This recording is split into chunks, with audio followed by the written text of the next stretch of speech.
Guys, welcome back to the channel. ಮೊದಲನೇದಾಗಿ Ring General Gunther ಅವರ ಬಗ್ಗೆ ಮಾತಾಡೋದಾದ್ರೆ ನಿಮಗೆ ಗೊತ್ತಿರಬಹುದು, ಜಾನ್ ಸಿನಾ ಅವರ ಲಾಸ್ಟ್ ಅಪೋನೆಂಟ್ ನಮ್ಮ ಗಂತರ್ ಅವರೇ ಆಗಿರ್ತಾರೆ ಅಂತ ಆಗಿಂದನೂ ಕೂಡ ಅಪ್ಡೇಟ್ಗಳು ಬರ್ತಾ ಇದೆ.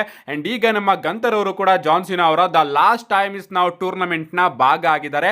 ಅಂಡ್ ಅವರು ಮೊದಲ ರೌಂಡ್ ಕೂಡ ಕ್ಲಿಯರ್ ಮಾಡಿದ್ದಾರೆ. ಅಂಡ್ ಈಗ ಅವರು ಅದ್ರ ಬಗ್ಗೆನೇ ಸ್ಟೇಟ್ಮೆಂಟ್ ನ ಕೊಟ್ಟಿದ್ದಾರೆ. ಅವ್ರು ಹೇಳ್ತಾರೆ, ಈಗಾಗಲೇ ನಾನು ಮೊದಲ ರೌಂಡ್ ನ ಕ್ಲಿಯರ್ ಮಾಡಿದ್ದೀನಿ ಅಂಡ್ ಮುಂದಿನ ವಾರದ ಮಂಡೇ ನೈಟ್ ಅಲ್ಲಿ ಎರಡನೇ ರೌಂಡ್ ಕೂಡ ಕ್ಲಿಯರ್ ಮಾಡ್ತೀನಿ.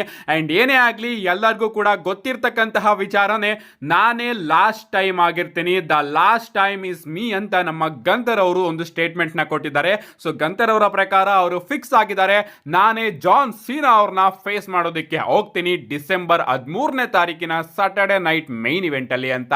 ನೆಕ್ಸ್ಟ್ ಅಪ್ಡೇಟ್ ಕಡೆ ಬರೋದಾದ್ರೆ ಇದಿರ್ತಕ್ಕಂಥದ್ದು ಮಂಡೇ ನೈಟ್ ರೋ ಬಗ್ಗೆ. ನಿಮ್ಗೆ ಗೊತ್ತಿರಬಹುದು, ಮಂಡೇ ನೈಟ್ ರೋ ಎಂಡಿಂಗ್ ಅಲ್ಲಿ ಎರಡು ವಾರ್ ಗೇಮ್ ಟೀಮ್ಸ್ ಗಳ ನಡುವೆ ಒಂದು ಬಿಗ್ ಬ್ರಾಲ್ ನಮಗೆ ನೋಡೋದಕ್ಕೆ ಸಿಗುತ್ತೆ. ಲಿಟ್ರಲಿ ಅನ್ಎಕ್ಸ್ಪೆಕ್ಟೆಡ್ ಬ್ರಾಲ್ ಅಂತಾನೆ ಹೇಳ್ಬಹುದು. ಅಂಡ್ ಅಲ್ಲಿ NYP ಕೂಡ ನೋಡೋದಕ್ಕೆ ಸಿಗ್ತಾರೆ, ಅಂದ್ರೆ ನ್ಯೂಯಾರ್ಕ್ ಪೊಲೀಸ್ ಗಳು ಕೂಡ ನೋಡೋದಕ್ಕೆ ಸಿಗ್ತಾರೆ. ಅಂಡ್ ಆ ಒಂದು ಬ್ರಾಲ್ ಅಲ್ಲಿ ನಮ್ಮ ಕೋಡಿ ರೋಡ್ಸ್ ಹಾಗೆ ರೋಮನ್ ರೈನ್ಸ್ ಅವರು ಪೊಲೀಸ್ ಗಳ ಮೇಲೂ ಕೂಡ ಅಟ್ಯಾಕ್ ಮಾಡ್ತಾರೆ. ನಮ್ಮ ಕೋಡಿ ರೋಡ್ಸ್ ಅವರು ಕ್ಯಾಂಡಲ್ ಸ್ಟಿಕ್ ಅಲ್ಲಿ ಪೊಲೀಸ್ ಗಳ ಮೇಲೆ ಅಟ್ಯಾಕ್ ಮಾಡಿದ್ರೆ, ರೋಮನ್ ರೈನ್ಸ್ ಅವರು ಬೇರಿಕೇಡ್ ಥ್ರೂ ಒಂದು ಸ್ಪಿಯರ್ ನೇ ಕನೆಕ್ಟ್ ಮಾಡ್ತಾರೆ ಅಂತಾನೆ ಹೇಳ್ಬಹುದು. ಅಂಡ್ ಈಗ ಒಬ್ಬ ಫ್ಯಾನ್ ಎರಡು ಫೋಟೋಸ್ ಗಳನ್ನ ರೆಡಿ ಮಾಡಿದ್ದಾರೆ, ನೀವು ಇಲ್ಲಿ ನೋಡ್ತಾ ಇರಬಹುದು. ಇದು ಕಂಪ್ಲೀಟ್ ಆಗಿ AI ಜನರೇಟೆಡ್ ಫೋಟೋ ಅಂತಾನೆ ಹೇಳ್ಬಹುದು. ಒಂದ್ ಕಡೆ ನಮ್ಮ ಕೋಡಿ ರೋಡ್ಸ್ ಅವ್ರನ್ನ ಅರೆಸ್ಟ್ ಮಾಡಲಾಗಿದೆ ಅಂಡ್ ಇನ್ನೊಂದ್ ಕಡೆ ನಮ್ಮ ರೋಮನ್ ರೈನ್ಸ್ ಅವ್ರನ್ನ ಅರೆಸ್ಟ್ ಮಾಡಲಾಗಿದೆ. ಲಿಟ್ರಲಿ ಈ ಒಂದು ಫೋಟೋನ ನೋಡಿ ನಾನಂತೂ ತುಂಬಾ ಹೊತ್ತು ನಕ್ಕಿದ್ದೀನಿ ಅಂತಾನೆ ಹೇಳ್ಬಹುದು. ಏನ್ ಗುರು, ಈ ರೀತಿ ಐಡಿಯಾಸ್ ಗಳು ಎಲ್ಲಿಂದ ಬರುತ್ತೆ ಅಂತ. ಏನೇ ಆಗ್ಲಿ, ಪೊಲೀಸ್ ಗಳ ಮೇಲೆ ಅಟ್ಯಾಕ್ ಮಾಡಿದಂತಹ ಒಂದು ರೀತಿ ಇತ್ತಲ್ಲ, ಅದಂತೂ ಅದ್ಭುತವಾಗಿತ್ತು. ಅಂಡ್ ಆ ಒಂದು ಮೂಮೆಂಟ್ ಇದೆಯಲ್ಲ, ನಿನ್ನೆ ಮಂಡೇ ನೈಟ್ ರೋನ ರೋಮನ್ ರೈನ್ಸ್ ಹಾಗೆ ಬ್ರಾಕ್ ಲೆಸ್ನರ್ ಅವರ ಫೇಸ್ ಆಫ್ ಆಗಿರಬಹುದು.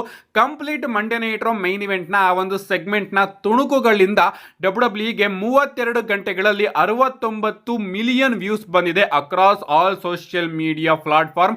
ಅದರಲ್ಲೂ ಕೂಡ ರೋಮನ್ ರೈನ್ಸ್ ಹಾಗೆ ಬ್ರಾಕ್ ಲೆಸ್ನರ್ ಅವರ ಫೇಸ್ ಆಫ್ ಯಾವಾಗ ಆಗಿದೆಯೋ ಆ ಫೇಸ್ ಆಫ್ ಮೂಮೆಂಟ್ ಗಳಿಗೆ ಜಾಸ್ತಿ ವ್ಯೂಸ್ ಗಳು ಬಂದಿದೆ ಅಂತಾನೆ ಹೇಳ್ಬಹುದು.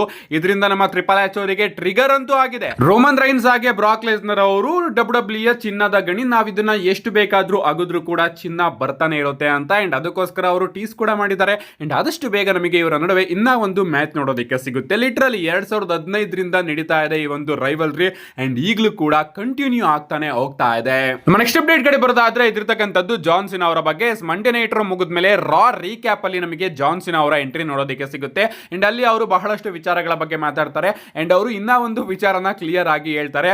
ನಮ್ಮ ಟ್ರಿಪಲ್ ಎಚ್ ಅವರು ಪ್ಲಾನ್ ಮಾಡಿದ್ದ ರೀತಿ ಡಿಸೆಂಬರ್ 13ನೇ ತಾರೀಕಿನ ಸಾಟರ್ಡೆ ನೈಟ್ ಮೇನ್ ಇವೆಂಟ್ ಇದೆಯಲ್ಲ, ಆ ಒಂದು ಶೋ ಅಲ್ಲಿ ಕಂಪ್ಲೀಟ್ 2 ಗಂಟೆ ನಮ್ಮ ಜಾನ್ ಸಿನಾ ಅವರಿಗೋಸ್ಕರನೇ ಡೆಡಿಕೇಟ್ ಆಗಿ ನಮ್ಮ ಟ್ರಿಪಲ್ ಎಚ್ ಅವರು ಇಡಬೇಕು ಅಂತ ಅನ್ಕೊಂಡಿದ್ರಂತೆ.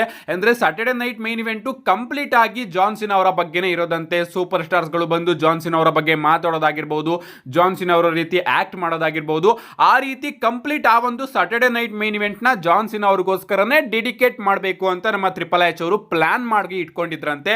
ಬಟ್ ನಮ್ಮ ಜಾನ್ ಸಿನಾ ಅವರು ಆ ಒಂದು ಐಡಿಯಾನ ಇಲ್ಲ, ಬೇಡ, ಆ ರೀತಿ ಕಂಪ್ಲೀಟ್ ಆಗಿ ಆ ಒಂದು ಶೋನ ನನ್ನ ಮೇಲೇನೆ ಡೆಡಿಕೇಟ್ ಮಾಡಿ ಇಡೋದು ಬೇಡ, ಅದಕ್ಕಿಂತ ನಾವು ಬೇರೆಯವರಿಗೆ ಚಾನ್ಸ್ ನ ಕೊಡೋಣ.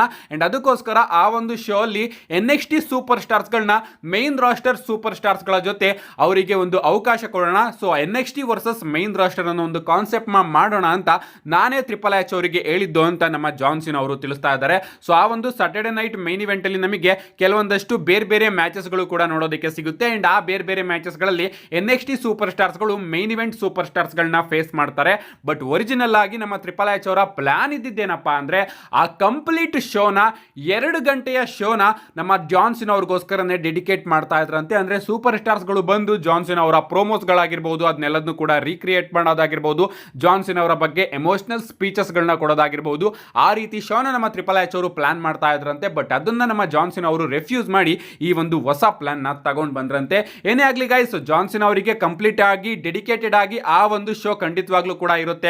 ಜಾನ್ ಸಿನಾ ಅವರ ನೇಮ್ಸ್ ಗಳು ಹಾಗೆ ವಿಡಿಯೋ ಪ್ಯಾಕೇಜಸ್ ಗಳು ಡ್ರಾಪ್ ಆಗ್ತಾನೆ ಇರುತ್ತೆ. ಕಾದ್ ನೋಡೋಣ ನಮ್ಮ ಟ್ರಿಪಲ್ ಎಚ್ ಅವರು ಈಗ ಆ ಒಂದು ಶೋನ ಯಾವ ರೀತಿ ಬುಕ್ ಮಾಡ್ತಾರೆ ಅಂತ. ನಮ್ಮ ನೆಕ್ಸ್ಟ್ ಅಪ್ಡೇಟ್ ಕಡೆ ಬರೋದಾದ್ರೆ ಇದಿರ್ತಕ್ಕಂಥದ್ದು ನಮ್ಮ ಟೋನಿ ಖಾನ್ ಅವರ ಬಗ್ಗೆ. ರೀಸೆಂಟ್ ಆಗಿ ನಮ್ಮ ಟೋನಿ ಖಾನ್ ಅವರು ಏರಿಯನ್ ಎಲ್ವಾನಿ ಅವರ ಶೋಗೆ ಬಂದಿರ್ತಾರೆ. ಅಂಡ್ ಅಲ್ಲಿ ಅವರು ಬಹಳಷ್ಟು ಇಂಪಾರ್ಟೆಂಟ್ ವಿಚಾರಗಳ ಬಗ್ಗೆ ಮಾತಾಡ್ತಾರೆ. ನಮ್ಮ CM ಪಂಕ್ ಅವ್ರನ್ನ ಅವರು AEW ಕಂಪನಿಯಿಂದ ಫೈರ್ಡ್ ಮಾಡಿದ್ದು ಹೇಗೆ ಅನ್ನೋದ್ರ ಬಗ್ಗೆನೂ ಕೂಡ ಅವರು ಮಾತಾಡ್ತಾರೆ. ಅದು ಹೇಗೆ ಅಂತ ನಾನು ಕಂಪ್ಲೀಟ್ ಆಗಿ 2 ವರ್ಷದ ಹಿಂದೆನೆ ವಿಡಿಯೋ ಮಾಡಿ ತಿಳಿಸಿದ್ದೀನಿ. ಹೋಗಿ ನೋಡಿಲ್ಲ ಅಂದ್ರೆ ಖಂಡಿತವಾಗ್ಲೂ ಹೋಗಿ ನೋಡಿ. ನಮ್ಮ ನಮ್ಮ CM ಪಂಕ್ ಅವರು AEW ಕಂಪನಿಯ ಬ್ಯಾಕ್ ಸ್ಟೇಜ್ ಅಲ್ಲಿ ರಿಯಲ್ ಫೈಟಿಗೆ ಇಳಿದು ಬಿಟ್ಟಿರ್ತಾರೆ. ಅಂಡ್ ಅದರಿಂದ ನಮ್ಮ ಟೋನಿ ಖಾನ್ ಅವರು ಇವರಿಂದ ಕಂಪನಿಗೆ ತೊಂದರೆ ಅಂತ ಅವರನ್ನ ಕಂಪನಿಯಿಂದ ತೆಗೆದಾಕ್ತಾರೆ ಅಂತಾನೆ ಹೇಳ್ಬಹುದು. ಅಷ್ಟೇ ಅಲ್ಲ, ಅವರು ಎಡ್ಜ್ ಆಗಿ ಜಾನ್ ಸಿನಾ ಅವರ ಮ್ಯಾಚ್ ಬಗ್ಗೆನೂ ಕೂಡ ಓಪನ್ ಅಪ್ ಆಗಿ ಮಾತಾಡ್ತಾರೆ ಗುರು. ಅವ್ರು ಹೇಳ್ತಾರೆ, ನಾನು ಕೂಡ ರೆಡಿ ಇದ್ದೆ, WWE ಅವರೇನಾದ್ರೂ ಅಪ್ರೋಚ್ ಮಾಡಿದಿದ್ರೆ ನಾನು ಎಡ್ಜ್ ಅವ್ರನ್ನ WWE ಕಂಪನಿಗೆ ಕಳಿಸೋದಿಕ್ಕೆ ರೆಡಿ ಇದ್ದೆ, ಬಟ್ WWE ಅವರೇ ಒಂದು ಬಾರಿನೂ ಕೂಡ ಅಪ್ರೋಚ್ ಮಾಡಲಿಲ್ಲ. ಈಗ ಜಾನ್ ಸಿನಾ ಅವರ ರಿಟೈರ್ಮೆಂಟ್ ಟೂರ್ ನಮಗೆ ನೋಡೋದಕ್ಕೆ ಸಿಗ್ತಾ ಇದೆ. ಅಂಡ್ ಆ ಒಂದು ರಿಟೈರ್ಮೆಂಟ್ ಟೂರ್ ಅಲ್ಲಿ ಎಡ್ಜ್ ಆಗಿ ಜಾನ್ ಸಿನಾ ಅವರ ಮ್ಯಾಚ್ ಆಗಬೇಕು ಅನ್ನೋದು ತುಂಬಾ ಫ್ಯಾನ್ಸ್ ಗಳ ಆಸೆ. ಬಟ್ WWE ಅವರೇನಾದ್ರೂ ನನ್ನನ್ನ ಬಂದು ಅಪ್ರೋಚ್ ಮಾಡಿದಿದ್ರೆ ನಿಜವಾಗ್ಲೂ ನಾನು ಅದನ್ನ ಕನ್ಸಿಡರ್ ಮಾಡುವೆ. ಬಟ್ WWE ಅವರು ಈಗ ಸದ್ಯಕ್ಕೆ ಯಾವುದೇ ರೀತಿಯ ಅಪ್ರೋಚ್ ನ ಮಾಡಿಲ್ಲ ಅಂತ ನಮ್ಮ ಟೋನಿ ಖಾನ್ ಅವರು ಅಫಿಷಿಯಲ್ ಆಗಿ ಹೇಳಿದ್ದಾರೆ ಅಂತಾನೆ ಹೇಳ್ಬಹುದು. ಸೊ ಇದ್ರ ಪ್ರಕಾರ ಏನ್ ರೂಮರ್ಸ್ ಗಳು ಬರ್ತಾ ಇದೆ, ನಮ್ಮ ಎಡ್ಜ್ ಅವರು ಕೂಡ WWE ಗೆ ಬರಬಹುದು, ಜಾನ್ ಸಿನಾ ಅವರ ರಿಟೈರ್ಮೆಂಟ್ ಟೂರ್ ಅಲ್ಲಿ ಪಾರ್ಟಿಸಿಪೇಟ್ ಮಾಡಬಹುದು ಅಂತ, ಅದೆಲ್ಲದಕ್ಕೂ ಕೂಡ ನಮ್ಮ ಟೋನಿ ಖಾನ್ ಅವರು ಬ್ರೇಕ್ ಹಾಕಿದ್ದಾರೆ ಅಂತಾನೆ ಹೇಳ್ಬಹುದು. ರೀಸೆಂಟ್ ಆಗಿ ಅಪ್ಡೇಟ್ ವಿಡಿಯೋದಲ್ಲಿ ನಾನು ಕೂಡ ತಿಳಿಸಿದ್ದೆ, ಎಡ್ಜ್ ಆಗಿ ಜಾನ್ ಸಿನಾ ಅವರ ಯಾವುದೇ ಪ್ಲಾನ್ ನ WWE ಅವರು ಮಾಡಿಲ್ಲ, ಬರೀ ಹೈಪ್ ನ ಹುಟ್ಟಾಕೋದಕ್ಕೋಸ್ಕರ ಈ ರೀತಿ ಟೀಸರ್ಸ್ ಗಳನ್ನ ಕೊಡ್ತಾ ಇದ್ದಾರೆ ಅಂತ. ಅಂಡ್ ಇನ್ನ ಒಂದು ವಿಚಾರನ ನಮ್ಮ ಟೋನಿ ಖಾನ್ ಅವರು ಹೇಳ್ತಾರೆ, ಈಗಲೂ ಕೂಡ WWE ಅವರು ಏನಾದ್ರೂ ಬಂದು ಅಪ್ರೋಚ್ ಮಾಡಿದ್ರೆ ನಾನು ಈಗಲೂ ಕೂಡ ಅದನ್ನ ಕನ್ಸಿಡರ್ ಮಾಡ್ತೀನಿ ಅಂತ. ಬಟ್ WWE ಅವರು ನಿಜವಾಗ್ಲೂ ಕೂಡ ಟೋನಿ ಖಾನ್ ಅವ್ರನ್ನ ಹೋಗಿ ಅಪ್ರೋಚ್ ಮಾಡ್ತಾರ ಅಂತ ನಾವು ಕಾದ್ ನೋಡ್ಬೇಕು. ಸದ್ಯಕ್ಕೆ ಅಂತ ಗತಿ ಬಂದಿಲ್ಲ ಅಂತ ಅನ್ಕೋತೀನಿ. ನಮ್ಮ ಟ್ರಿಪಲ್ ಎಚ್ ಅವರು ಈಗೋ ಬೇಸಸ್ ಮೇಲೆ ಹೋಗೋರು, ಅವರು ಅಪ್ರೋಚ್ ಕೂಡ ಮಾಡೋದಿಲ್ಲ ಅಂತ ಅನ್ಕೋತೀನಿ. ಯಾರಿಗೆ ಗೊತ್ತು, ಡಿಸೆಂಬರ್ 13ನೇ ತಾರೀಕಿನ ಆ ಒಂದು ಸಾಟರ್ಡೆ ನೈಟ್ ಮೇನ್ ಇವೆಂಟ್ ಅಲ್ಲಿ ಒನ್ ಟೈಮ್ ಅಪಿರಿಯನ್ಸ್ ಗಾಗಿ ನಮ್ಮ WWE ಅವರು ಎಡ್ಜ್ ಅವ್ರನ್ನ ಕರೆಸಬಹುದು. ಯಾವ ರೀತಿ ನಮ್ಮ ಬ್ರೇ ವೈಟ್ ಅವರು ತೀರ್ಕೊಂಡಾಗ ನಮ್ಮ ಎರಿಕ್ ರೋವನ್ ಅವರು ಬಂದಿದ್ರು, ಅದೇ ರೀತಿ ಪ್ರಾಬಬ್ಲಿ ನಮ್ಮ ಜಾನ್ ಸಿನಾ ಅವರ ಆ ಒಂದು ಶೋ ಅಲ್ಲಿ ಎಡ್ಜ್ ಅವರು ಕೂಡ ಬರಬಹುದು ಅವರಿಗೆ ಟ್ರಿಬ್ಯೂಟ್ ನ ಕೊಡೋದಕ್ಕೆ. ನಮ್ಮ ನೆಕ್ಸ್ಟ್ ಅಂಡ್ ಫೈನಲ್ ಅಪ್ಡೇಟ್ ಕಡೆ ಬರೋದಾದ್ರೆ ಇದಿರ್ತಕ್ಕಂಥದ್ದು ಟ್ರೈಬಲ್ ಚೀಫ್ ರೋಮನ್ ರೈನ್ಸ್ ಅವರ ಬಗ್ಗೆ. ಮಂಡೇ ನೈಟ್ ರೋ ಅಲ್ಲಿ ರೋಮನ್ ರೈನ್ಸ್ ಅವರ ರಿಟರ್ನ್ ಏನೋ ಆಯ್ತು, ಬಟ್ ರಿಟರ್ನ್ ಆದಾಗಿಂದನೂ ಕೂಡ ತುಂಬಾ ಇಂಟರ್ನೆಟ್ ಅಲ್ಲಿ ಕನ್ಫ್ಯೂಷನ್ಸ್ ಗಳು ನಮಗೆ ನೋಡೋದಕ್ಕೆ ಸಿಗ್ತಾ ಇದೆ. ಮೊದಲನೇದಾಗಿ ರೋಮನ್ ರೈನ್ಸ್ ಅವರು ಸಿಕ್ಕಾಪಟ್ಟೆ ಸ್ಲಿಮ್ ಆಗಿದ್ದಾರೆ ಅಂತಾನೆ ಹೇಳ್ಬಹುದು. ನನ್ನ ಪ್ರಕಾರ ಅವರು ಸ್ವಲ್ಪ ಸ್ಲಿಮ್ ಆಗಿದ್ದಾರೆ ಅಷ್ಟೇ, ಸಿಕ್ಕಾಪಟ್ಟೆ ಸ್ಲಿಮ್ ಏನೂ ಆಗಿಲ್ಲ. ಅವರ ಸ್ಲಿಮ್ ಎಷ್ಟು ಅಂದ್ರೆ ರಸಲ್ಮೇನಿಯಾ 40 ಟೈಮು ಅಂತಾನೆ ಹೇಳ್ಬಹುದು. ಅಂಡ್ ಅದೇ ರೀತಿ ರಸಲ್ಮೇನಿಯಾ 41 ಟೈಮು. ಅಂಡ್ ಅದೇ ರೀತಿ ಬಾಡಿನ ನಮ್ಮ ರೋಮನ್ ರೈನ್ಸ್ ಅವರು ಈಗಲೂ ಕೂಡ ಮೇಂಟೈನ್ ಮಾಡಿ ಇಟ್ಕೊಂಡಿದ್ದಾರೆ.